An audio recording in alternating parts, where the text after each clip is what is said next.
Okay, a little break in the action here. All you have to do is glance at the front page of Narnia to see that the whole staff has been pretty busy.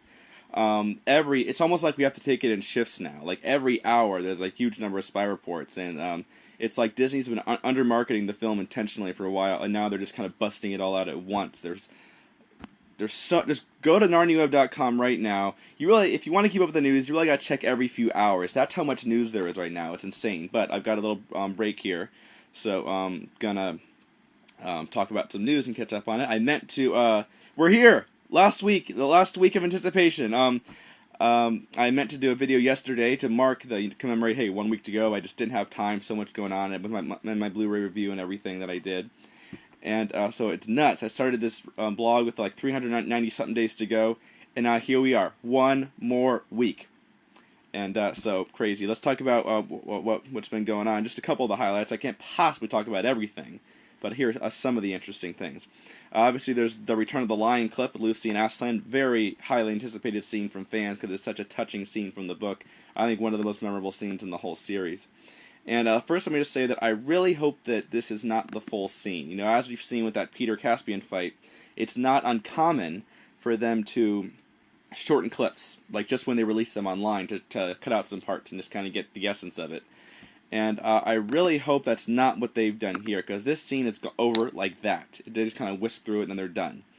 And a lot of people saying, oh yeah, I'm sure they've shortened it, like you can just kind of tell they're shortening it. It does look pretty choppy, but I can see them, like when you look at what Adamson did with the end of Lion, the Witch, and the Wardrobe, I can see them doing this, because you know, like, look at the resurrection scene in Lion, the Witch, and the Wardrobe. They just zipped through it because they were in a rush to get back to the battle. And then the really iconic image of the girls riding on Aslan's back was over in a second. And even though it's such a, really, you read that scene in the book, it's amazing how Lewis describes that scene, makes it sound so exciting. And that restoring the statue, they just zip right through it and then to get back to the battle. I think this scene here might intercut with the battle, or be very close to the battle. And the reason Adamson, he said in the commentary that he moved the, Aslan's resurrection, it was a last-minute editing decision to move the resurrection of Aslan to after the battle had begun, because when the battle started, he didn't want people to feel like, oh, Aslan's going to come save the day. You know, he wanted them to be some intensity there. And so I can see, based on that, I can see Adamson thinking, well, we don't want to, because I think at the end of this clip, when Aslan roars, I think he's waking the trees. I think your friends have slept long enough, he says, which is a good line. But I think, I can see, based on what Adamson did in Wardrobe, I can see him saying, well, we don't want people to know that the trees are coming. Like, when the battle begins, we don't want them to know that the trees are coming, that everything will be fine. And so I can see that, I think it's very possible that this is the full version, which would be such a disappointment. Like, everything else is pretty well done, it's fairly emotional, but that's it, that's it. That would be, just how I felt with the resurrection scene in Wardrobe. It's like, it was alright, but that's it. That's all you got, this crucial scene. And so I really hope this is not the full version. When I was on the set, I interviewed Dean Wright. I remember him, or maybe it was Shane Rangi who said it. He's the stand-in for Aslan for this one. I remember one of them saying something about how, Aslan and Lucy, they hug and roll over. I remember just thinking, wow, how are they going to do that? Like, how are they going to blur the line between CG and live action that much? And seeing this clip, maybe it's just a low-quality YouTube clip, so maybe that doesn't do it justice, but I think they did a pretty good job here. It looks pretty seamless. I think the thing I really buy is the interaction. Like, Aslan, especially when he starts talking in this one, doesn't look very good. He doesn't look very real. It looks pretty fake, I think. But the thing I do believe is the interaction. I believe that Georgie Henley really is standing right there, touching Aslan, a CG Aslan. So I don't really buy Aslan himself, like he looks kind of fake, but I totally buy the interaction. If I'll have to see it on the big screen to really judge it, but that looks like an amazing technical achievement of being able to roll over the line. I'm not sure how they did it. I guess Georgie must have been holding something. They must have had some kind of double, but I'm not sure how they did it. Amazing technical achievement. Georgie's performance here, I think, is pretty cheesy. Where it's like, I knew it was you all along. I couldn't come because the others wouldn't. It seems kind of cheesy, a little too much. I'm not crazy about Georgie Henley's performance here. I've liked everything else of her. Her bringing up the night raid is pretty intense, I think. She basically said, it kind of mirrors something in this scene in the book, but she kind of says, if I had come, would those people have died? I assume she's talking about the night raid. Like, if I had come, would the night raid have never happened? And Aslan, of course, says, we'll never know what could have happened, which is kind of based on the line from the book. And that's pretty intense to bring up, I think. And it almost seems kind of annoying. Like, Lucy's like, what could I have stopped with hundreds of people of dying? Okay, we'll never know. I mean, it's almost cheesy. Like, this little kid here just might be responsible, and obviously it's not really her fault, but like, it's suggesting she might be responsible for the death of hundreds of soldiers. And it's like, could I have stopped that? Oh, it's like also like no big deal almost. And so I don't think that was really necessary to go there. That roar at the end is awesome. In Lion the Witch and the Wardrobe, Aslan says, oh, you may want to cover your ears. That's kind of what it was. It was like a loud burp almost. And Aslan, Lewis talks about it with a roar that shook all Narnia. This should make the speakers in the theater vibrate, just like that, just like that.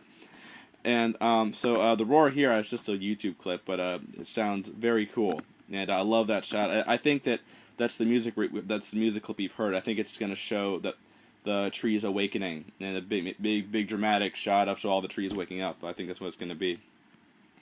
So that's it for that clip. I feel pretty good about that clip. I feel good about that clip if I take it on faith that it's not the full clip. If that's the full thing, it'd be really disappointing. There's a new 22. I don't know how people get such long videos on YouTube, but there's a 22-minute behind-the-scenes video. It just kind of shows. It doesn't have very many interviews, interestingly enough. It just shows like B-roll, just like behind-the-scenes footage. That looks like that line from the werewolf is going to be in there, that I can drink a river of blood and not burst. Show me your enemies, and the hood comes off. That's the big reveal, I guess, that they're going to have. And I think it's fantastic that line's in there. That's such a scary line in the book. I love that whole thing. And I wonder if we'll have the rest of it, because the rest of it's also really cool in the book. Then after the battle, the Pevensies approach Aslan, and Lucy says, "Do you see him now?" And so I guess that pretty much confirms that the Pevensies and Caspian don't meet Aslan until after. Oh, of course, Caspian doesn't in the book. But the Pevensies Susan, Peter, and Edmund don't meet Aslan until after the battle's over. Then they can see him, which seems fine based on what they're doing. And I don't have a huge problem with that. Let's see how it plays. Also, there's you can see here when I think Harry Gregson Williams is writing the music, you can see there's a scene where Lucy says, "Mr. Tumnus, the beavers, they're gone," and there's an acknowledgement that all their friends are dead. I remember having a conversation. I was a couple of years ago. It was some time ago. I was explaining to a friend the story of Prince Caspian, and she said, "This is a sad story." And I paused and was like, "It's darker, yeah, but what do you mean sad?" And she said, "Well, like Tumnus, I love Tumnus, and you're saying he's gone, he's dead?" And I got to pause and realize I never really thought about that before. I think it's because the book focuses more on the joy of returning to Narnia, the joy of, like, even when they find the treasure chamber, it's not like, oh no, everything is, messed up and Cair Paravel's ruined. It's like, we found the treasure chamber, we're back in Narnia, we returned and now we've got to save it again, there's this joy. In the movie, they're focusing more on the sadness of the place. Narnia's the most savage place they remember. Narnia they remember is gone. They're focusing on the sadness of that, and which I think is fine because it will create more of a longing for the old days, which will make it more powerful when the old days eventually do return. So I don't have a big problem with this edition. It's just one of those things in the book I never really thought about, or if I did, I didn't really think of it as a sad thing because it's 1,300 years later. It's not. I mean, Tumnus probably lived to be old and happy, and so I guess I just never really thought about it. Some official reviews for the film are online, and they're fairly negative. Although I get the feeling that fans from the book might actually enjoy this more, possibly because the structural problems of the book that they've tried to do their best with. I'm going to be a little more understanding of that because I read the book and I know how it is. But someone who hasn't read the book will be like, "Wow, this makes some structural problems," and that might be kind of jerky for them.